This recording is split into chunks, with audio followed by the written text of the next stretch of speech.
Hello dear students, welcome back to my channel Physics SPC. A rod of weight W is supported by the two parallel knife edges A and B and is in equilibrium in horizontal position. Important word. The knives are at a distance D from each other. Knives के बीच की दूरी है ये बेटा. Knives के बीच की distance है, ध्यान रखना. रॉड की डिस्टेंस नहीं है, रॉड की लेंथ नहीं है. नाइफ्स कितनी दूरी पर है? डी दूरी पर. The centre of mass of the rod is at distance x from a knife है, उसकी एज है, उससे कितनी दूरी पर है? x दूरी पर. द नॉर्मल एक्शन ऑन ए. चलो डायग्राम बनाते हैं, कैसे करें. सबसे पहले दो नाइफ बना लीजिए आप जो एक दूसरे के पैरेलल हों. ये नाइफ्स हैं और ये नाइफ की एज हो गई, किनारा. एक और बना लीजिए आप ऐसे. ये नाइफ ए हो गया और ये नाइफ बी और ये उसकी एज हो गई. इस पर एक रॉड रख लीजिए, हॉरिजॉन्टल रख ली. एक साइड से बड़ा कर देता हूँ रॉड को, एक साइड से छोटा. ठीक है, बताता हूँ क्यों किया. ये जो डिस्टेंस दे रखी थी ना डी, ये जो डी है वो नाइफ्स की डिस्टेंस है, ना कि रॉड की. पहली बात, the knives are at a distance D from each other. Knives तो एक दूसरे से, नाइफ ए एंड बी हैं, उसकी एजेस से इनके बीच की डिस्टेंस डी दे रखी है. अच्छा, रॉड का सेंटर ऑफ मास कहाँ होता है? मिड पॉइंट पर. तो centre of mass mid point पर है, तो रॉड को मैंने उधर तरफ निकाला है, तो ये कुछ इसका सेंटर ऑफ मास हो गया. यहाँ पर रॉड का टोटल वेट लाई करेगा.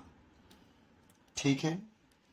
और ये जो सेंटर ऑफ मास है, क्वेश्चन में the centre of mass of the rod is at distance x from A.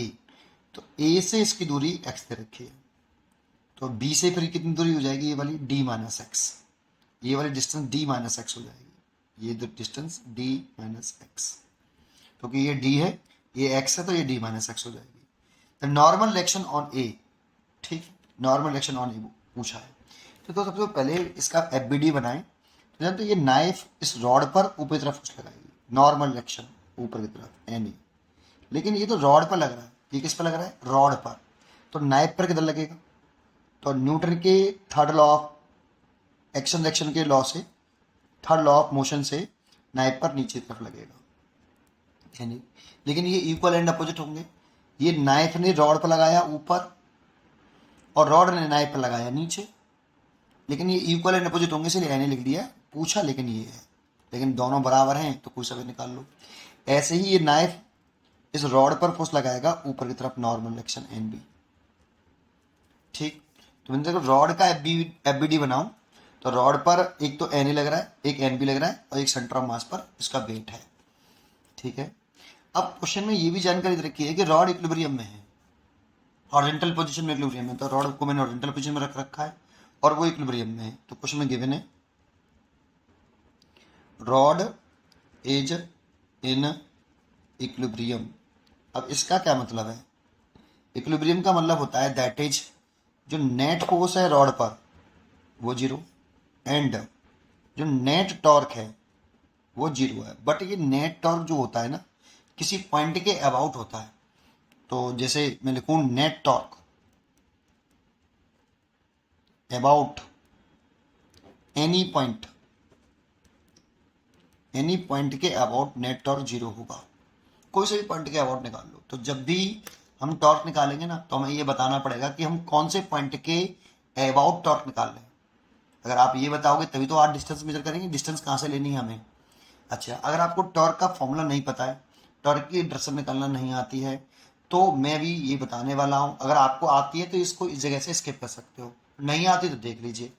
तो मैं एक नेक्स्ट पेज लेता हूँ और वहाँ पे आपको टॉर्क की जानकारी देता हूँ कि टॉर्क का फॉर्मूला क्या है और डायरेक्शन कैसे निकालते हैं. जरा समझो.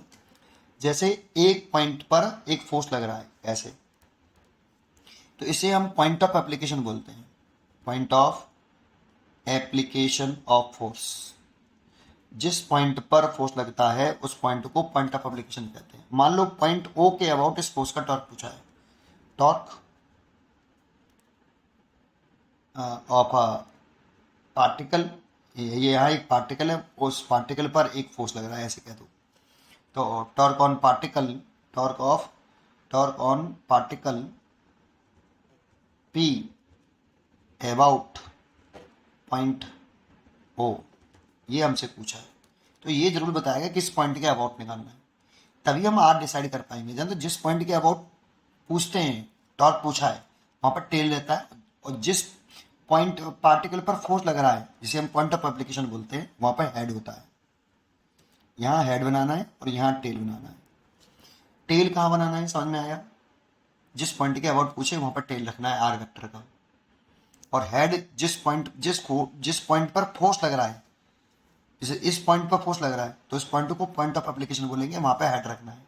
अब टॉर्क का फॉर्मूला क्या होता है? टॉर्क इज इक्वल टू होता है, वेक्टर फॉर्म में लिखें तो R vector cross F vector. Cross product आपने पढ़ा हो तो इसे लिख सकते हैं आर एफ साइन थीटा और एन कैप, वेक्टर फॉर्म में लिख रहा है बेटा। अगर इसका मैग्नीट्यूड लिखेंगे ना हम टॉय वेक्टर का, तब लिख पाएंगे हम R F sine theta N cap का मैग्नीट्यूड, और एन कैप का जो मैग्नीट्यूड होता है वो 1, इसलिए टॉय इज इक्वल टू कितना आएगा, आर एफ साइन थीटा। इसमें आर का नेम मैंने आपको बताया कि आर क्या होता है। आर वेक्टर का हमेशा head point of application of force पर रखिए और टेल उस पॉइंट पर रखिए जिस पॉइंट के अबाउट टॉर्क पूछ रहा है, और इनके बीच की जो डिस्टेंस है इसे पोजीशन वेक्टर बोलते हैं। वैसे position vector of point P with respect to point O, ये नाम होता है इसका।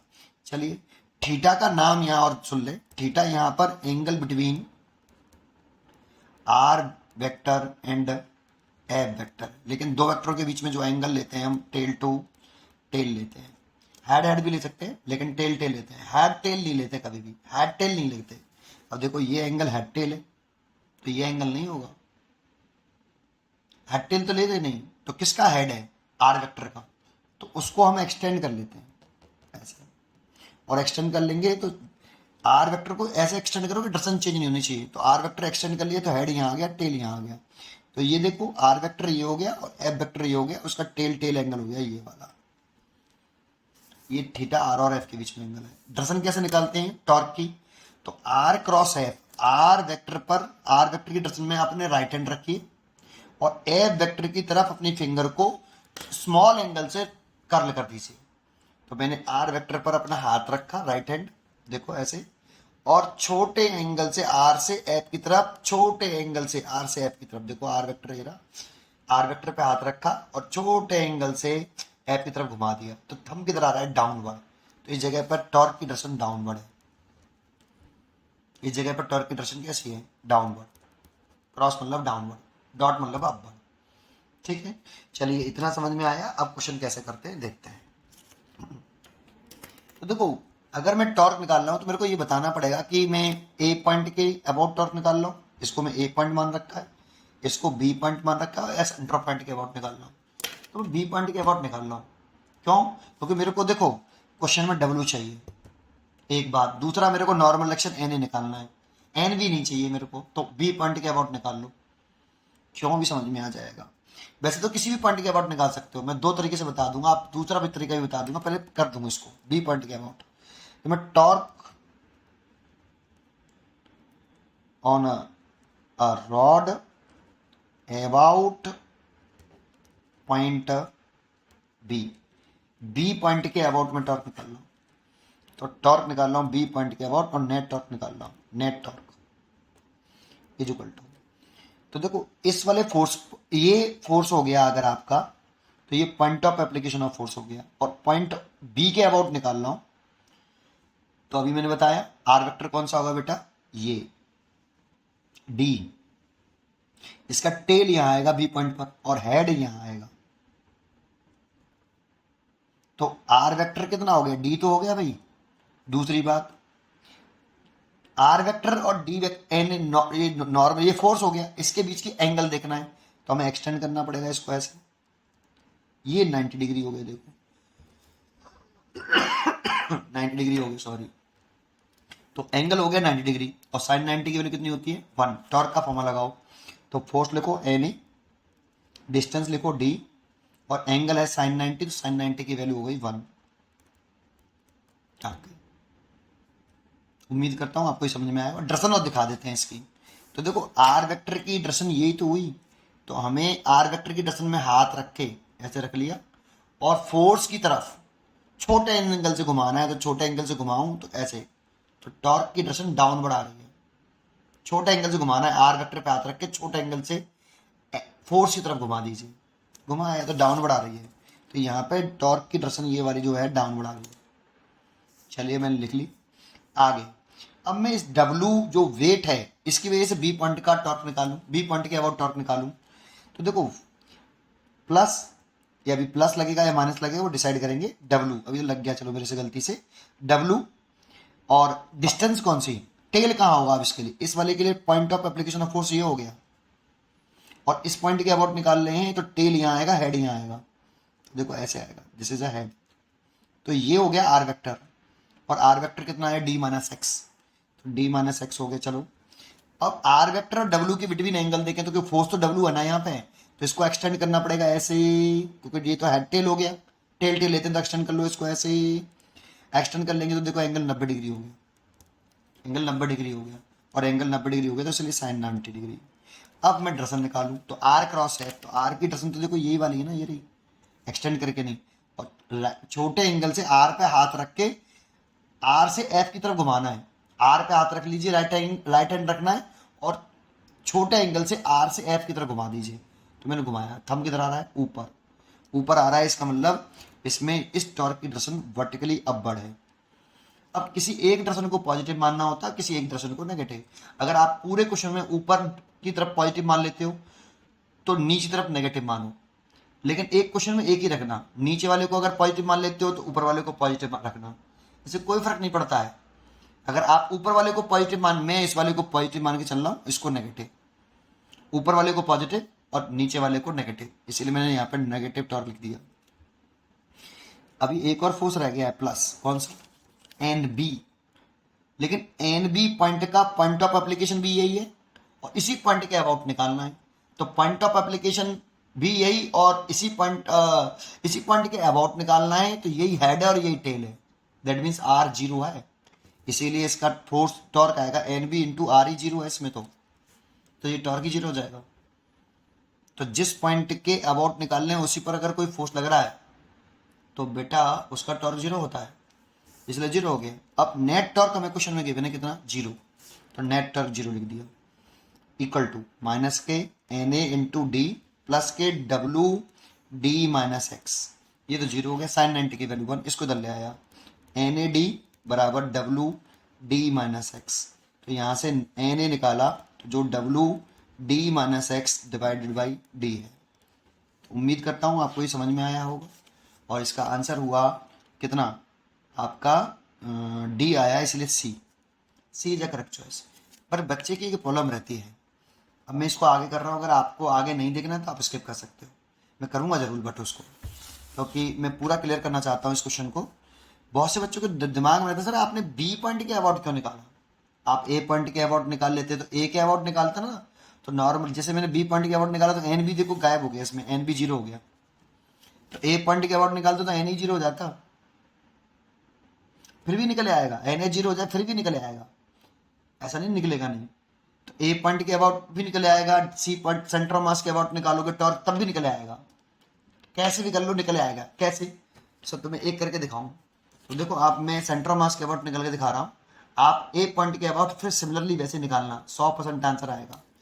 ठीक है देखो मैं इसमें सेकंड मेथड कर रहा हूँ, यहाँ मेथड तो वही है बट मैं सेकंड चॉइस कर रहा हूँ, मैं किसके अबाउट टॉर्क निकालूंगा, मैं नेट टॉर्क निकालूंगा, torque on rod about centre of मास, क्योंकि बच्चों को लगता है कि आपने बी के अबाउट ही क्यों निकाला, सेंटर ऑफ मास के अबाउट निकालूंगा मैं, तो सेंटर ऑफ मास के अबाउट निकाल लो, तो देखो नेट टॉर्क निकालूँ तो net torque is equal to, पहले मैं सेंटर ऑफ मास के अबाउट निकाल रहा हूँ तो इस फोर्स का निकाल रहा हूँ, तो ये पॉइंट ऑफ एप्लीकेशन और ये इस पॉइंट के अबाउट निकालने हैं, तो ये आपका टेल, ये टेल और ये हेड आएगा, तो अब आर वेक्टर कौन सा हो गया, एक्स, इस आर वेक्टर अब एक्स हो जाएगा, और एंगल आगे एक्सटेंड करेंगे तो वो 90 डिग्री आएगा, तो मैं क्या लिखूंगा एन ए इंटू एक्स और साइन 90 की वैल्यू 1, साइन 90 की वैल्यू 1, डायरेक्शन निकालूंगा तो देखो डाउनवर्ड ही आएगी, डाउनवर्ड ही आ रही है इसलिए डाउनवर्ड ही लिख देता हूँ इसको। ठीक, अब मैं डब्ल्यू के अबाउट निकालूं तो देखो इसी फोर्स का निकाल रहा हूं, तो इसका पॉइंट ऑफ एप्लीकेशन भी यही है और इसी पॉइंट के अबाउट निकाल लें तो टॉर्क जीरो हो जाएगा, तो डब्ल्यू का अबाउट तो जीरो हो जाएगा। बी के अबाउट निकालूं तो प्लस एन बी, अभी प्लस आएगा या माइनस होगा वो मैं बाद में डिसाइड कर दूंगा, एन बी। अब अगर एन बी है तो देखो ये पॉइंट ऑफ एप्लीकेशन है और ये इस पॉइंट के अबाउट निकालने हैं, तो अब के आर वेक्टर इधर की तरफ आएगा बेटा और एंगल फिर ये होगा और एंगल ये होगा, तो 90 डिग्री आ रहा है और डिस्टेंस कितनी होगी, ये टेल और ये सॉरी ये हेड और ये टेल, तो डिस्टेंस ही होगी आर वेक्टर की D minus X, D minus x, और एंगल तो साइन 90 डिग्री रहेगा। लेकिन दर्शन निकालेंगे तो आर क्रॉस एफ करें तो आर ये हो गया और एफ ऊपरी तरफ है, फोर्स तो एन बी है ना, तो टॉर्क ऊपरी तरफ आ रहा है, तो इसमें ये टॉर्क ऊपर आ रहा है। जैसा कि मैंने इसमें ऊपरी तरफ टॉर्क को पॉजिटिव और नीची तरफ टॉर्क को नेगेटिव माना था, तो इसमें भी मैं वही करूंगा। तो इसको मैं नेगेटिव मान लेता हूँ और इसको मैं पॉजिटिव, तो फिर दोबारा से नेट टॉर्क निकालें तो जीरो, तो इक्वल टू माइनस के एन ए एक्स साइन 90 की value 1 plus N B d minus x, that means N A x बराबर N B d minus x. अब प्रॉब्लम ये है कि निकालना तो एन ए है, लेकिन बेटा एन बी आ रहा है, एन बी इसमें है नहीं। अब बच्चा कहता है सर आप फंस गए, आपने कहा किसी भी पॉइंट के अबाउट निकाल लो, मैंने कहा ना, एंड नेट फोर्स भी तो जीरो है बेटा रॉड पर, क्योंकि रॉड इक्विलिब्रियम में तो नेट फोर्स भी तो जीरो है। तो अब रॉड पर कितने फोर्स लग रहे हैं, तीन, एक एन ए, एक डब्ल्यू और एक एन बी। अब देखो इन दोनों के डिस्टेंस ऊपर की तरफ दोनों को ऐड करूंगा, N A plus N B same distance में ऐड कर देते हैं, और डब्ल्यू अपोजिट डिस्टेंस में इसीलिए सब्ट्रैक्ट कर दूंगा, और नेट फोर्स जीरो है भाई, सेम डिस्टेंस में ऐड अपोजिट डिस्टेंस में सब्ट्रैक्ट। तो नेट फोर्स निकालेंगे तो लिखेंगे कितना, N A plus N B बराबर डब्ल्यू, लेकिन मेरे को एन बी को एलिमिनेट करना है और डब्ल्यू लाना है और एन ए भी रखना है, तो मैं ऐसे लिख लूंगा। एन बी की वैल्यू मैं देख यहाँ पे पुट कर दूंगा इक्वेशन नंबर 2, तो फ्रॉम इक्वेशन फर्स्ट से मैं करूँ तो एन ए एक्स बराबर एन बी की जगह पे डब्ल्यू माइनस एन ए और डी माइनस एक्स, यहाँ से अंदर मल्टीप्लाई कर लूँ इसका, तो एन ए एक्स बराबर W D minus X, D minus X का मल्टीप्लाई किया minus N A D minus X, इसको इधर ले आऊँ तो एन ए कॉमन ले लूँ, तो x plus D minus x बराबर डब्ल्यू, अभी कितना बड़ा हो गया बेमतलब में, एक्स एक्स कट गया और एन ए देखो द्वारा से आ गया डी डब्ल्यू माइनस कैसे डिवाइड बाई डी, देखो उतना ही आ गया, आया कि नहीं आया, बिल्कुल आया, लेकिन थोड़ा सा बड़ा नहीं हो गया, तुम्हें नहीं दिख रहा ये बड़ा हो गया काफी, और वो देखो एक छोटा सा था। तो मैंने पहले ही से सोच लिया था मेरे को डब्ल्यू चाहिए और एन ही तो निकालना ही है, तो मैं बी का जीरो करूँ ना, बी पॉइंट के अबाउट निकालूं तो बी का जीरो हो जाएगा, इसीलिए मैंने ऐसा किया। आप ए के अबाउट निकालो तो ए जीरो हो जाएगा, बच्चे सोच रहा ए ही जीरो हो जाएगा सर, फिर एन बी को आप चेंज कर लेना एन ए के टर्म में, फिर एन ए आ जाएगा वापस, नहीं आया, आ गया होगा, पढ़ता हूँ, सॉरी, पढ़ते रहिए और खुश रहिए, थैंक यू।